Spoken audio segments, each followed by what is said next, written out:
Thank you very much. You may be seated. Good morning one more time and welcome to the KRA Summit, which is a combination of the Africa Customs and Tax Summit and the annual Tax Summit. We are so delighted to be hosting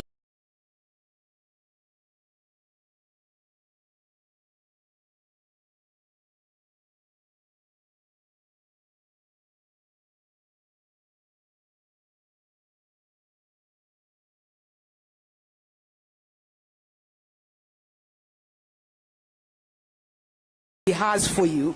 To our Prime Cabinet Secretary, who's our chief guest today, Your Excellency, Honorable Musalia Mudavadi, our Cabinet Secretary for the National Treasury and Economic Planning, Mr. John Honorable Mbadi, our Board Chairman, Mr. Anthony Mwaura, our Commissioner General for the KRA, Mr. Humphrey Watanga, our international guests. Welcome, welcome, welcome. Yes, indeed. Thank you, Wageni. Her name is Wamba Wageni, for welcoming our guests. Now, for those who don't understand Swahili, her name Wageni happens to mean guests. So I just appreciated the guests for welcoming the guests. A big round of applause for Wamba Wageni. Very good. And my name is Julius Nganga. They call me MC Mwajuli, the big brother, a.k.a. Kakakubwa. I'm with the Large Taxpayers Office in the Domestic Taxes Department of Kenya Revenue Authority. And as she said, we are delighted and we are honored to be hosting this wonderful group of amazing guests as we focus for the next 3 days on powering trade facilitation and domestic resource mobilization in the digital age. Amazing conversations are going to be happening here for the next 3 days as great minds in this sector, in this industry, come together and generate great ideas that will definitely move us forward in the way we facilitate trade and mobilize resources. Again. Thank you very much, Julius. Allow me, PCS, to kindly bring you up to speed with who is in the room. We have guests from about 70, if I'm not wrong, national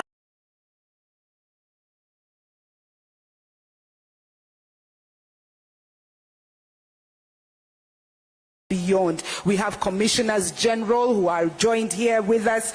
We do have senior government officials from various ministries, departments and agencies across the country. We do have our KRA board here with us. We have our KRA senior management as well here with us. We are ready, PCS, to have a wonderful, great 3 days of conversation around customs and tax. Without much further ado, our chief guest, may you kindly permit that I welcome on stage the Commissioner General for the Kenya Revenue Authority, Mr. Humphrey Watanga, to make his opening remarks, and thereafter welcome the Board Chair of Kenya Revenue Authority, Mr. Anthony Mwaura. A big round of applause as we welcome the Commissioner General, Mr. Humphrey Watanga. Commissioner General, Kenya Revenue Authority. Another round of applause. Karibu sana Bwana CJ.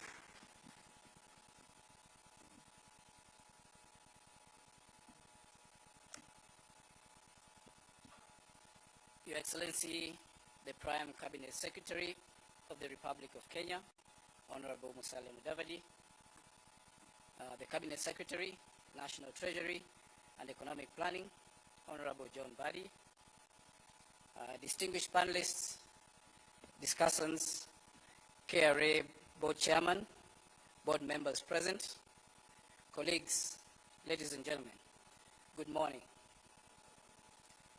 It's indeed my pleasure to welcome you here today to the KRA Annual Summit, a significant event celebrating Taxpayers Month and recognizing the vital contributions that taxpayers make to our economy. At KRA, we believe that the collaborative solutions arise from community engagement. By promoting open dialogue among stakeholders and economic players, we can generate innovative ideas and strategies that benefit everyone. This summit, therefore, is a crucial platform for us to navigate the complexities of our economic landscape while we're engaging and discussing together. It is part of KRA stakeholder engagement initiatives aimed at fostering partnerships with continental and global entities to tackle various economic and tax challenges. Ladies and gentlemen, we gather here today to explore solutions that enhance trade facilitation and domestic revenue mobilization, and we are proud that this conference has reached over 12,000 participants, including tax experts, policymakers, and representatives from more than 50 countries, all united to address key taxation issues. This year's theme, Bring Trade Facilitation and Domestic Resource Mobilization in the Digital Age, underscores the importance of trade in driving economic growth and sustainable development. Effective trade facilitation can harness domestic resource mobilization and cultivate a resilient economy. It is essential for us to examine the critical sectors powering trade facilitation and domestic resource mobilization, and empowering and enabling these critical factors to reach their full potential in order for our economy to gain and achieve optimal growth. Kenya significantly relies on regional and international trade, taxes in order to finance our economy, and we are committed to trade liberalization as a member of the World Trade Organization, the Common Market for Eastern and Southern Africa, COMESA, and the Eastern Africa Community, EAC. Additionally, Kenya has signed several bilateral trade agreements, including the African Continental Free Trade Area, which provides a framework for maximizing trade and investment opportunities across the continent. As the agency responsible for revenue collection and trade facilitation, KRA plays a vital role in local and international trade. We focus on maintaining compliance with standards and adopting best practices to enhance the competitiveness of Kenyan products, both domestically and globally. KRA is instrumental in enabling traders to access AFCFTA markets and in expanding trade. Ladies and gentlemen, in expanding trade, it is essential for us to strengthen regional integration in Africa. KRA is dedicated to ensuring traders comply with intra-trade standards and embrace best practices to improve the competitiveness of Kenyan goods. Embracing technology to streamline trade processes under AFCFTA enhances transparency and efficiency, and this is crucial in today's digital landscape. KRA has adopted the single window concept through the community-based system, CBS, integrating trade agencies and businesses to enhance efficiency, and our integrated customs management system, ICMS, has enabled reduction of clearance times at the ports. We have also introduced smart gates, advanced passenger information systems, and are using data analytics to monitor global trade trends. Looking ahead, KRA is exploring technologies like the Internet of Things, IoT, big data, artificial intelligence, AI, and blockchain, all poised to enhance customs' role in the international trade. Moreover, technology is crucial for revenue mobilization and streamlining tax processes. KRA recognizes technology's transformative power in taxpayer services and operational efficiency, as demonstrated through our ongoing policy reforms and modernization efforts. Ladies and gentlemen, the implementation of application programming interfaces, APIs, artificial intelligence, and machine learning will be pivotal in enhancing revenue mobilization through improved efficiency, accuracy, and enhancing compliance. APIs will enable seamless data exchange between KRA and taxpayers, streamlining tax filing and payment processes, and this connectivity allows for real-time updates and ease of access to information, reducing errors and enhancing user experience. AI and machine learning will enhance vast data sets to identify tax evasion patterns, optimize resource allocation, and predict future revenue streams. By leveraging these technologies, tax authorities can better understand taxpayer behavior, personalize outreach to taxpayers, and implement data-driven policies that promote voluntary compliance. Ultimately, integrating APIs, AI, and machine learning will not only boost tax collection, but also foster trust and transparency within the tax administration system. Moreover, collaboration is crucial in addressing tax malpractices arising from intra-trade. Leveraging tax transparency and cross-border exchange of information, EOI, is essential in combating tax evasion and illicit financial flows. By promoting transparency, countries can share critical financial data to identify tax evasion schemes and monitor compliance more effectively. The exchange of information framework empowers tax authorities to access information about offshore accounts and transactions, making it harder for individuals and corporations to hide assets in tax havens. This collaborative approach enhances tax administration's ability to detect, deter, and address evasion while fostering accountability in the global financial system. Working together, countries can ensure that everyone pays their fair share of taxes. In conclusion, let us embrace digital transformation as the driving force behind trade facilitation and domestic resource mobilization. I am optimistic that by the end of this three-day forum, we will capture key insights to build a resilient and progressive system for enhancing trade facilitation and domestic revenue mobilization. I wish you all successful and fruitful deliberations as we chart our way forward. Ladies and gentlemen, let me take this opportunity now to welcome the Chairman of the Board of the Kenya Revenue Authority, Mr. Anthony Mwaura, to make his remarks. Karibu, Chairman.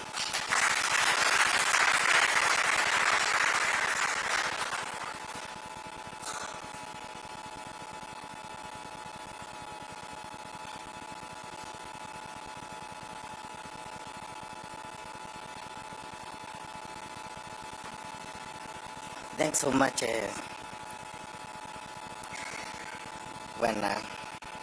Commissioner General, for those remarks.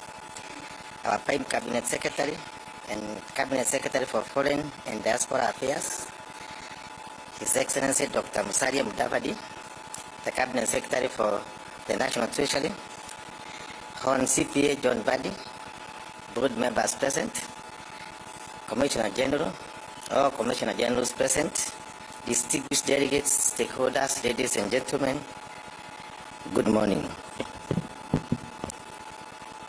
Good morning. It is my pleasure to welcome you all today for the KRA Summit under the theme, Trade Facilitation and Domestic Resource Mobilization in the Digital Age. On behalf of the Board of Directors and entire leadership of the Kenya Revenue Authority, I want to extend our gratitude to everyone who has taken the time to join us today. Your presence is a testament of the importance of the conversation we are about to have, and your contribution will be invaluable as we explore new frontiers in trade and taxation in digital era. We are living in a time of rapid transformation, where technology continues to transform the way we do business, manage resources, and engage with global markets. For tax agencies and policymakers, this transformation presents both tremendous opportunities and unique challenges. Trade facilitation is no longer confined to physical borders, and resource mobilization now requires innovative, data-driven approaches that ensures fairness, transparency, and efficiency. Ladies and gentlemen, our theme for this summit speaks to the critical intersection of these global threats. We are here to explore how digital solutions can enhance trade efficiency, promote inclusive economic growth, and strengthen our capacity to mobilize domestic resources effectively. By embracing digital innovations, we not only streamline processes, enhance compliance, but also foster a culture of trust and transparency with the business community and the wider public. As we engage in these discussions over the course of the summit, I encourage you all to think boldly about how we can leverage the power of technology to create a more equitable and prosperous future.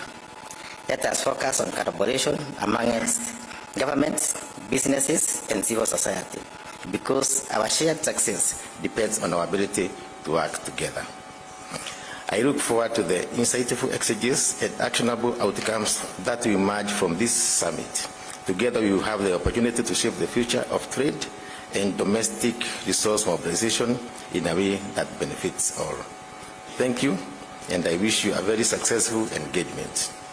Now it is my pleasure to welcome our Cabinet Secretary for the National Treasury and Economic Planning, CPA, Honorable John Badi, EGH, to address us. Welcome, Bwana CS.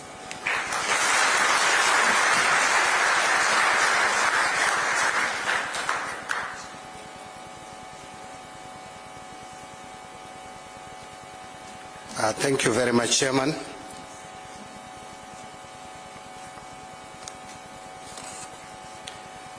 The Honorable Musalia Mudavadi, EGH Prime Cabinet Secretary of the Republic of Kenya, and also the Cabinet Secretary for Foreign and Diaspora Affairs, the KRA Board Chairman and Directors, KRA Commissioner General, the staff of the Kenya Revenue Authority, ladies and gentlemen, good morning. Yeah, it's my pleasure to join you at this 2024 KRA Annual Summit, an important event that is part of the Taxpayers Month activities. During the Taxpayers Month, we always come together to appreciate the work and self-sacrifice of the patriotic citizens who dutifully pay their taxes, which fund our nation's development. One of the core objectives of taxation is to ensure sustainability of economic development. A country's economic progress is directly tied to the growth of its resources. And to address the resource inadequacies, governments must mobilize funds that facilitate rapid capital accumulation. To this end, ladies and gentlemen, establishing strong bonds between tax administrators, citizens, and stakeholders is very crucial. We must build tax systems that enhance adequate domestic revenue mobilization, and citizens should have a voice in the decisions that affect them, including the tax policy making process. I think we are alive to that recently, when the citizens felt that they were not involved in making decisions on tax policy, we know the outcome of that. It is not long ago. So inclusive and impactful participation enriches policy making by incorporating diverse perspectives and harnessing collective knowledge. This not only strengthens public understanding, but also promotes trust in our institutions. It is therefore essential to institutionalize participatory and deliberate processes that align with the respective democracies. I therefore thank Kenya Revenue Authority for establishing this platform to engage our key stakeholders. Ladies and gentlemen, the timing of this summit is particularly opportune as the government seeks to implement initiatives and policies that enhance revenue collection, ensuring we can meet our demands for efficient public services and achieve our broader economic agenda.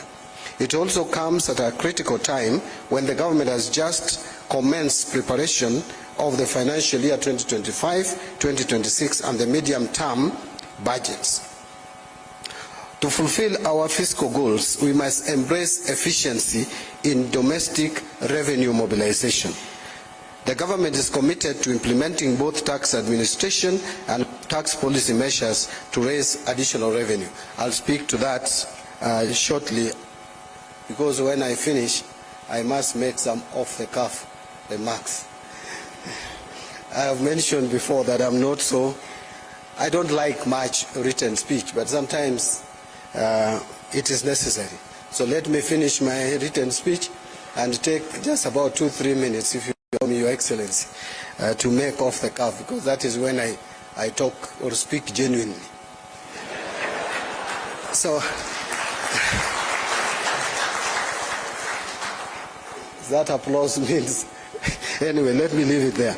But among the measures, Your Excellency, that we are adopting is the adoption of the medium-term revenue strategy. Under the medium-term revenue strategy, we aim to strengthen the policy dimension of our fiscal consolidation process, targeting the East African Community's convergence criteria of a fiscal deficit of 3% of GDP. As a matter of fact, Your Excellency, our budgets, our final budgets in this term of the administration, we must have not more than 3% as fiscal deficit. But if we can be ambitious enough, we can have a balanced budget for 2027-2028. This strategy proposes several initiatives to enhance revenue mobilization, including tax-based expansion, modernization of tax legislation, and the consolidation of tax procedures. We will continue intensifying debt collection efforts, utilizing data to improve compliance and enhancing intelligence gathering to close revenue loopholes.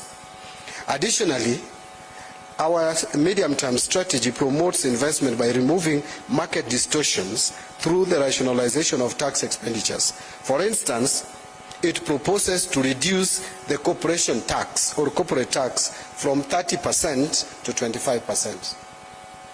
That is where we are heading. 30%, 25%. And we hope that the benefit of that will be passed to the economy by employing more people in the corporate world. Alongside gradual reductions in VAT, if possible, we should reduce our VAT from 16% to 14%, and other tax rates. So the government's policy is not to increase taxes. I want to repeat that again. It is to reduce taxes. But that will only be possible if we expand the tax base and we become more efficient in our tax collection. And we become also efficient in the usage of our resources. So those are 3 things that we must do. 1, expand the tax base so that many of us pay taxes, and then be efficient in collecting the same, and be efficient in using the same taxes that we collect from Kenyans. The government remains committed to our fiscal consolidation policy that aims to reduce fiscal deficits and debt accumulation while safeguarding priority government programs and social spending. Despite these efforts, we must highlight the issue of tax malpractices, which continue to hinder our ability to secure the financial resources necessary for structural transformation and sustainable growth. Illicit financial flows, including money laundering, tax evasion, and corruption, pose significant challenges to tax administrations, especially in developing countries like ours. We must therefore prioritize international policies that empower tax administrations to combat these issues and leverage international tax frameworks to address illicit financial flows effectively. Furthermore, the role of technology in domestic revenue mobilization cannot be overstated. Embracing technology is essential for addressing modern age challenges our tax administrations face. It is only through innovation that we can enhance efficiency and effectiveness in our revenue efforts, mobilization efforts. And as I conclude, I want to reiterate the National Treasury's commitment to supporting KRA in its undertaking towards domestic revenue mobilization and economic development. I've shared with the chairman and also with the CG that the month of November I will be engaging a little bit much more with Kenya Revenue Authority to just see how to get this authority to be able to realize its full potential, because I believe that there are a few things that we need to do to realize full potential. Before I read the final paragraph, which is basically saying goodbye, now let me, Your Excellency, if you allow me, just make a few comments off the cuff. Our economy is very robust, the Kenyan economy. In fact, it is amazing. So the question we want to be asking is how come we have challenges in an economy that is growing at more than 5% per annum, which is above the average in this region, and it is above the global average, and not just above, way above the global average. We have an inflation rate today of 3.6%. 4.4% in July, 4.3% in July, 4.4% in August, and now 3.6% in September, which is way within the inflationary rate as a country we feel is good for economic growth of this nation. 2.5% up to 7.5%. We have more than 4 months cover, forex cover, actually 4.6, which is one of the best that any economy would have. Our currency is fairly stable, in the region of 128 to 131% of our compared to the US dollar. So we have all fundamentals working, apart from just two things. One is our public debts, which is proving to be difficult to sustain. And also, the other issue is the interest rates, which have been high and therefore crowding out the private sector, which we can balance off now with the inflation.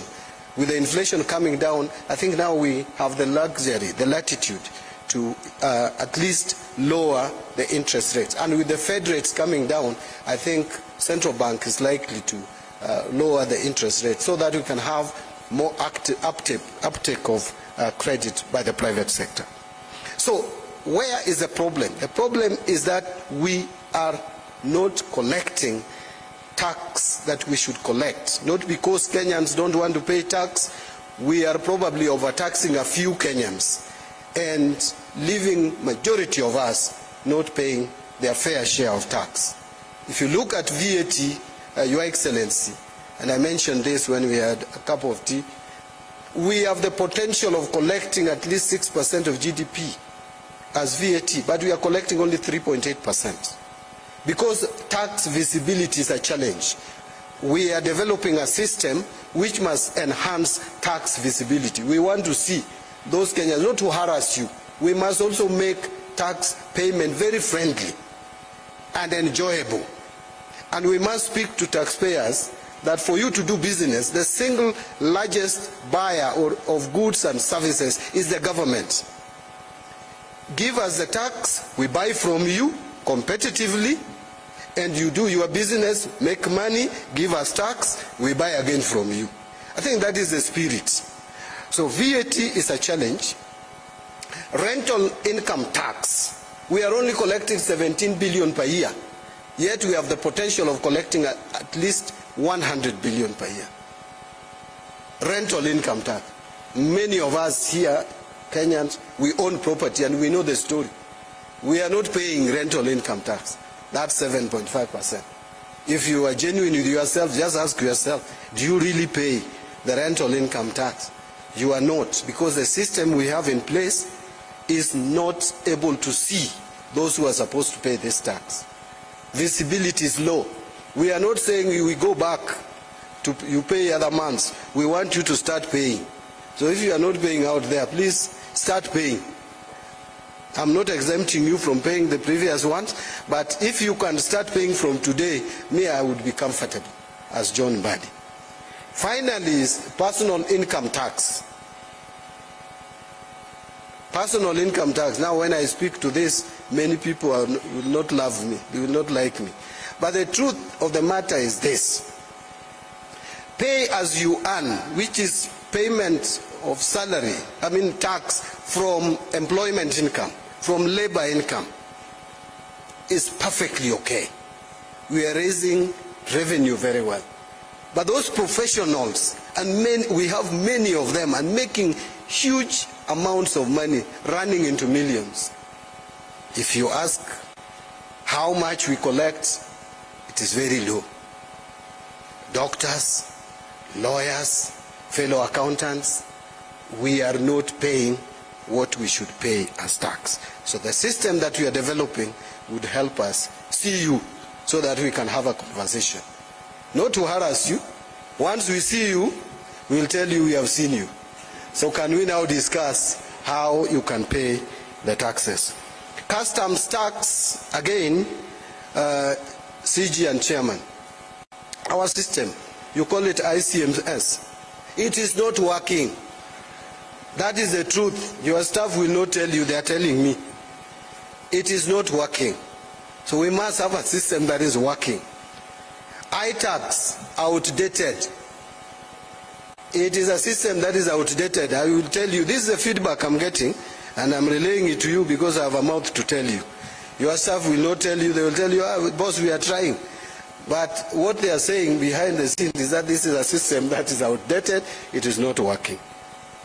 And many more. Rects, you know. How come the DRC, the cargo going to DRC is more than Kenya? Southern Sudan, how can they consume more goods? The cargo to South Sudan is more than Kenya, a bigger economy in the region. Is not true. Our systems, Your Excellency, are not working. We must fix them.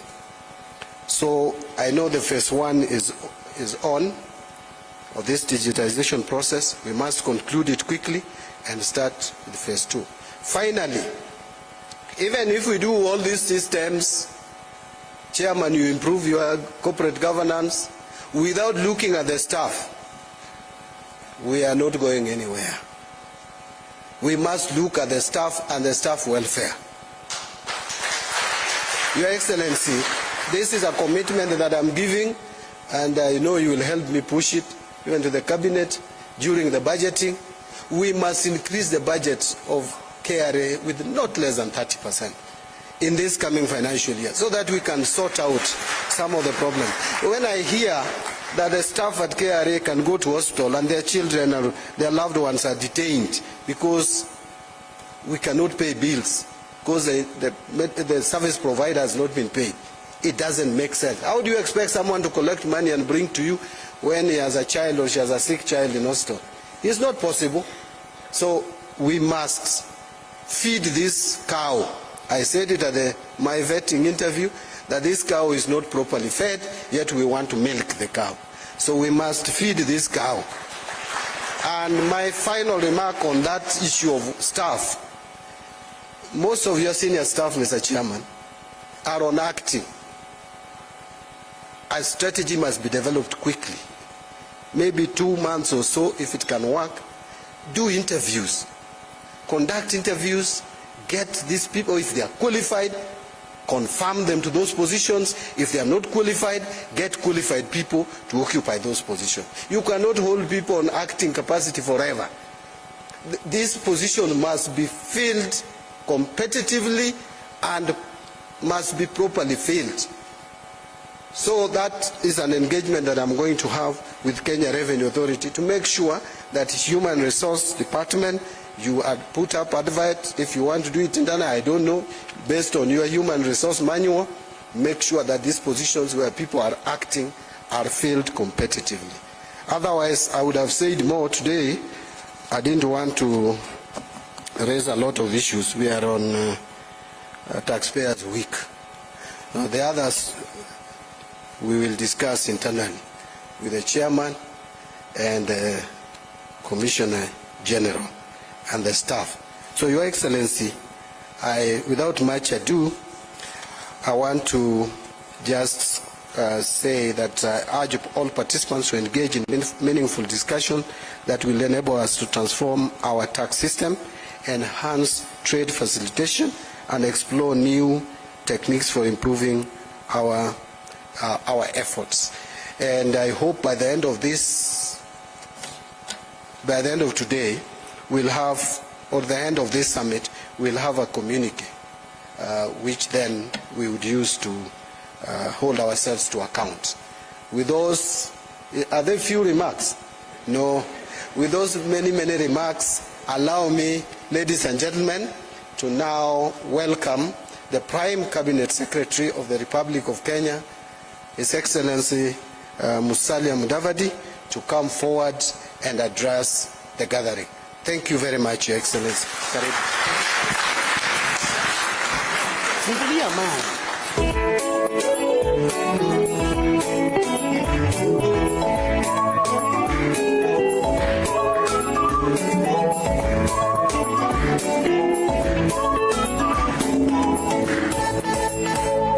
Abana befe mirembe ne milayi oya wajamana ni umenya mirembe ne milayi oya wajamana ni umenya mubulamu wewe oya wajamana. Please be seated. I'm just wondering whether that was deliberate.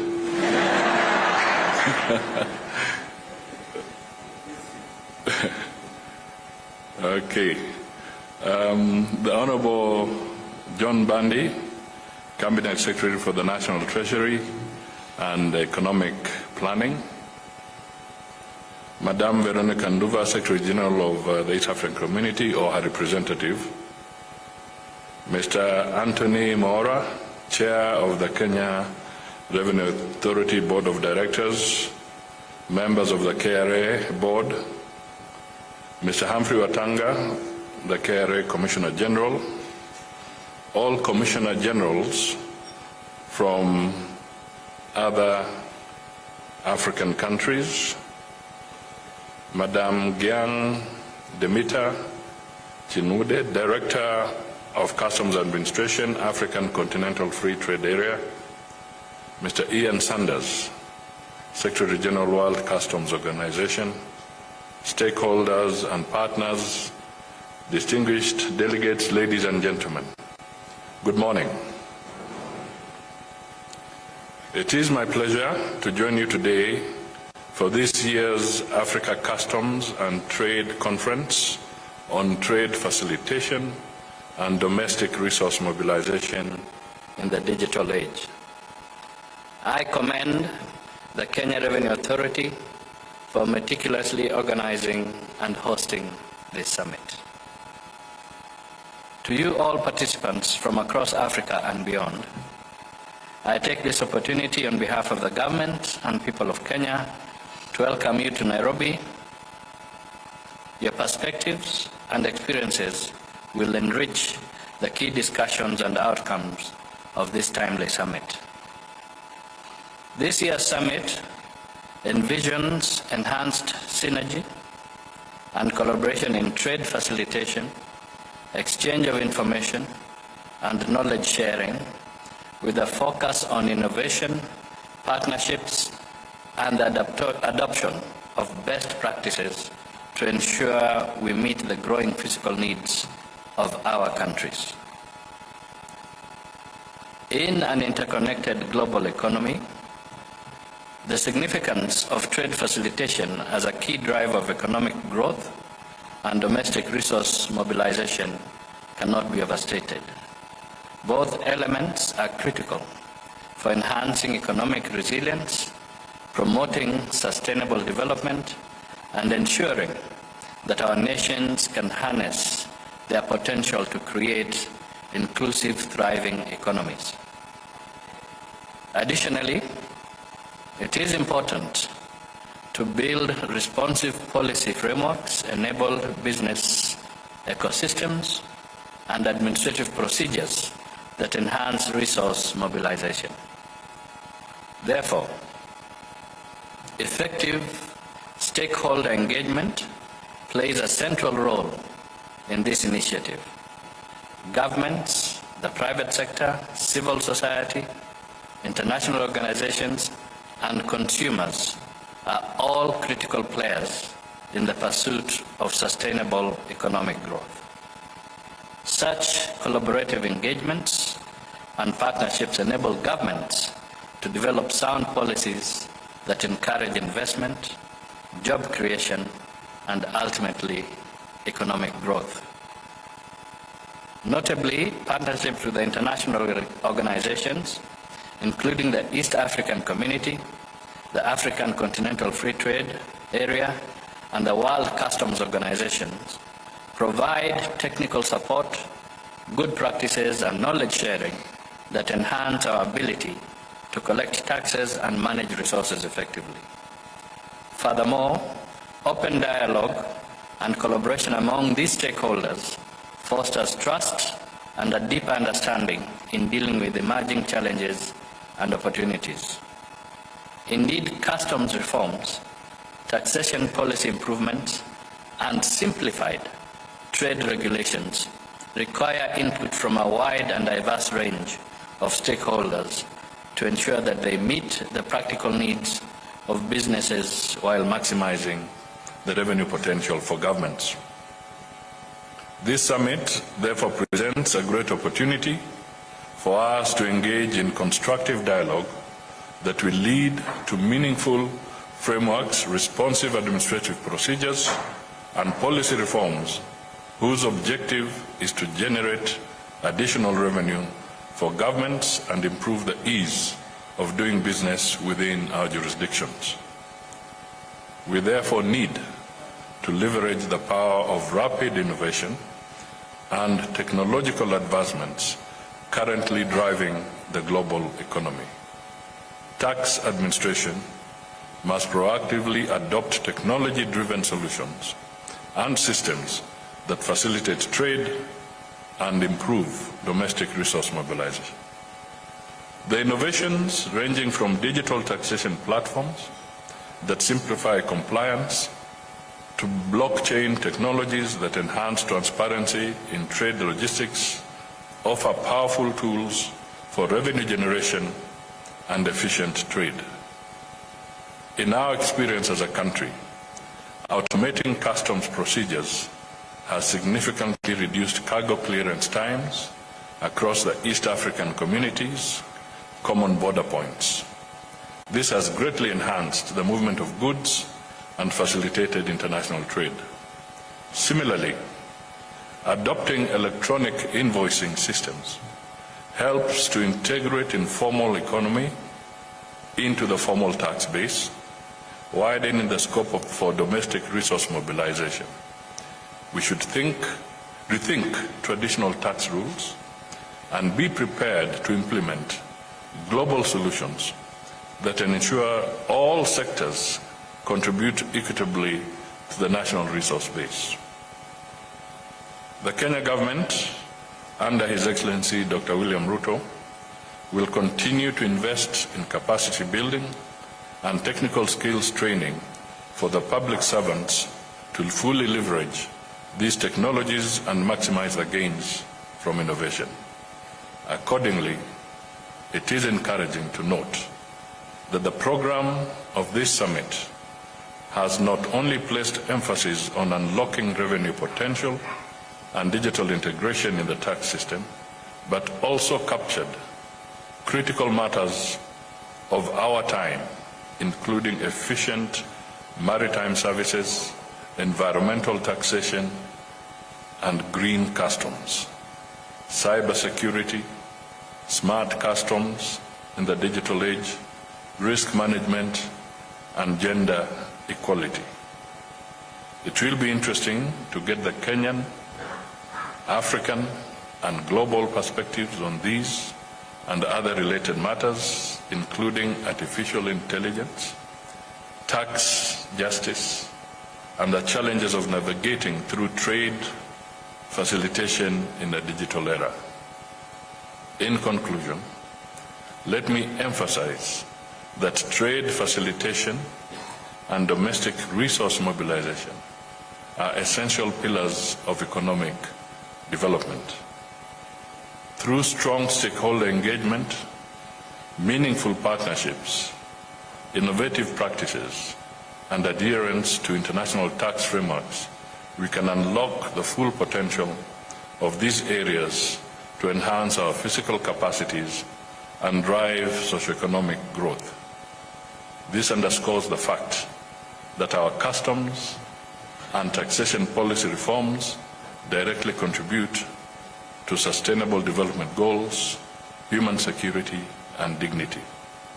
In short, these efforts are not an end in themselves, but a means to ensure that our nations thrive and that our citizens enjoy the benefits of a well-managed, well-funded, prosperous economy.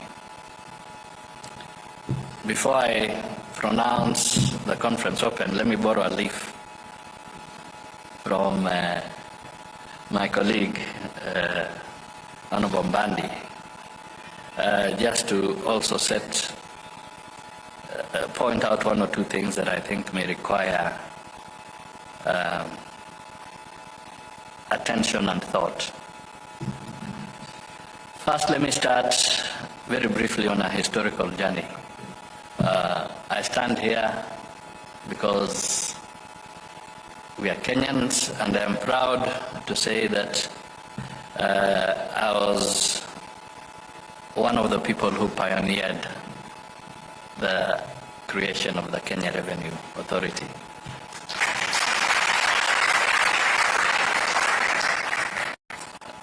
At that time, you all remember, we had 3 different departments: the Customs Department, Customs and Excise Department, we had the Income Tax Department, and I think the Sales Tax Department. And that structure had reached at the end of its usefulness, if I may call it that way. And when I look around, I can see some of the early commissioners of KRA. I can see my friend there, Commissioner General there. And it was not easy because people were used to certain things and you had to change. Some had established gravy trains within that old system. And here you are now beginning to talk about changing the whole structure and bringing in technology and new approaches. It was not easy. It was a political battle. Even to introduce the PIN, the personal identification number. The tax cheats moved all over. They even reached the churches, until the churches were preaching that the PIN number is the number of the devil. Basically to try and scare reform. In the whole space around tax collection and so forth. Of course they failed. And KRA came into being. And indeed, the truth be told, KRA did and has substantially improved the whole revenue collection structure and culture in the country, no doubt. But we have now reached a stage where we need to go a notch higher. We must, as we have stated in our statements, we must now go a notch higher, become more facilitative, move away from being obstructionists, so that we can now really benefit from technology and also allow us to develop trade amongst each other. I'm sure the person from the Africa Continental Free Trade Area will share a lot of data with you. And it is embarrassing that the level of trade between African countries is minuscule compared to what we do with the rest of the world. We must correct some of these things. So there is an important agenda for you, and I want you to really give it some serious thought so that we can graduate from where we are to the next level. The other thing that I thought is important, the minister touched on it, and he talked of the issue of, in many different ways, but he was focusing on corruption.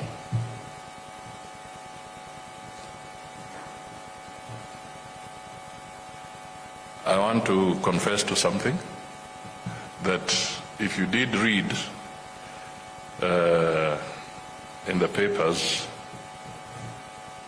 it is true that after consultations with the President of the Republic of Kenya and the Treasury, the government of Kenya has, on its own volition, requested the International Monetary Fund, IMF, to conduct a governance and corruption diagnostic in Kenya.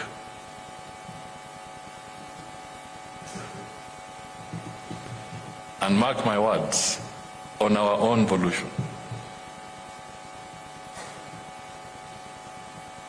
We have requested for a governance and corruption diagnostic. And I signed off that request on behalf of the government of Kenya. So no institution is going to be free from this diagnostic. That includes the KRA.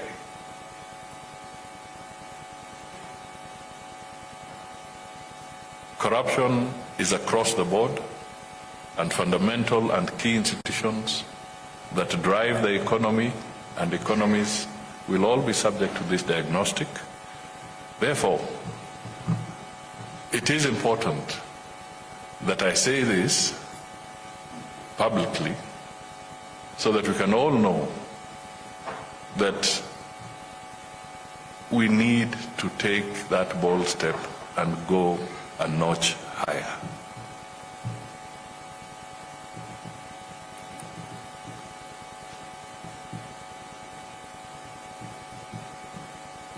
The minister did indicate some things. I hope there are genuine reasons for not having implemented some of the programs that he was talking about. But if it turns out that it was by design, that somebody was deliberately making sure that certain aspects of the technology are not implemented or are not put in place, then the diagnostic will catch up with you.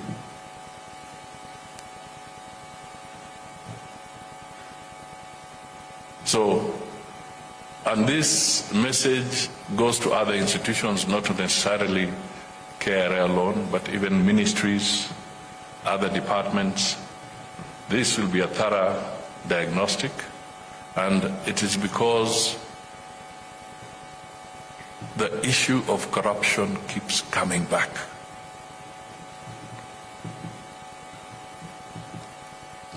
It keeps coming back. So we must get to terms and figure out where is it domiciled.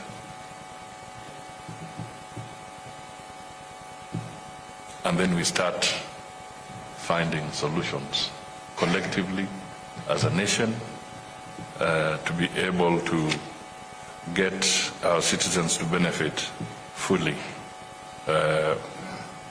from the tax that they pay. So, ladies and gentlemen, I borrowed a leaf from my colleague. The message I've put across is not a threat, but actually it is a positive message that we should embrace and we should collaborate as a government so that we come we have a realistic approach to what ails us, and then we can all cast away this dark cloud of corruption that seems to impede business not just in Kenya but in many other countries. Sometimes even in the developed countries, but even within the African continent, we really need to take the bull by the horns. And KRA and other tax entities within the continent will play a very, very pivotal role in dealing with this. And we do also want to appeal to our friends and partners to work very, very closely with us on this particular issue. Our service providers,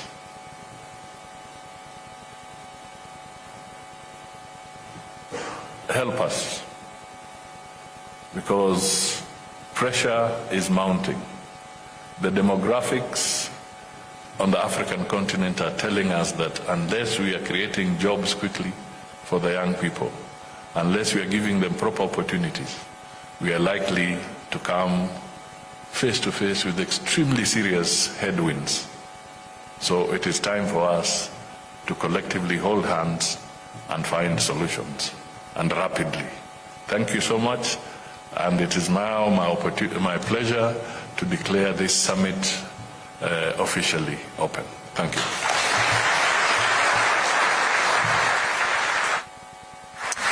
Mr. PCS, thank you very much, sir. If I may kindly, humbly request you if you could just come back to the stage. We take a few photos before we finish. And the first photo, we may be seated, ladies and gentlemen, as the PCS comes for a photo. Allow me to quickly call up the lineup of photos. Once the PCS has recognized you in an international forum, I think it will only be fitting for you to take a photo with him. So let me kindly request Mr. John Safari, the Commissioner General, the third Commissioner General of the KRA, who is currently the chairman of the Kenya Shippers Council, to please take this very honorable picture of pioneers of the Kenya Revenue Authority, if I might add. His Excellency and Mr. Msafari are the pioneers amongst many others of the Kenya Revenue Authority. Let's take that photo. Next, we shall have a photo with the PCS, and Mr. Msafari shall exit stage. We'll have our CS, Mr. John Buddy. We'll have our Commissioner General, Mr. Humphrey Watanga, and we shall have our board chair, Mr. Anthony Mwaura, joining the PCS for that photo. If you could come, gentlemen, kindly, and take your positions on stage. Thank you very much, Mr. Safari. I can see you're catching up with your old colleague. What a moment that is. Thereafter, we shall have the next photo. So kindly be on standby. Our KRA Board of Directors, you will join that particular photo. Thank you very much, our media, our fourth estate. We appreciate. Let's take that photo. Yes, sir. So he's